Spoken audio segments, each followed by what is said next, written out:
Hello, ito po yung problem natin sa Canon Pixma MG2570S. Hindi po natin alam kung paano siya makokonect sa Wi-Fi gawa ng wala po siyang Bluetooth. So, ang gagawin po natin ay bibili po tayo nito. Ito po yun. Ito po yung tinatawag na OTG. Ayan siya. Tapos, ito po yung i-connect nyo sa cellphone nyo. Tapos ito naman ay nakakonect sa likod ng inyong Canon Pixma printer. Yan, nandito po yan sa likod. So, para po gumana yan. Yan po yung ginagamit, no? Easy lang po siya at gagamitin nyo pong app is Noco.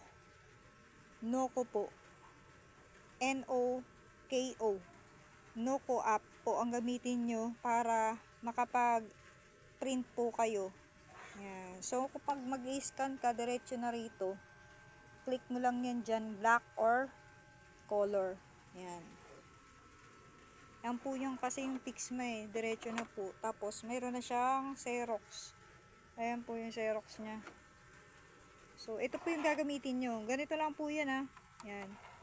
So, ito turn on mo na lang po yung OTG mo dun sa cellphone mo. Yan. Automatic naman yan. Kung hindi, sa setting mo, check mo dun sa search engine OTG. Yan.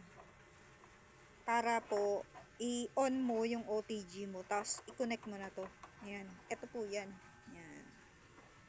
Nandiyan na po yung ano yan, yellow basket.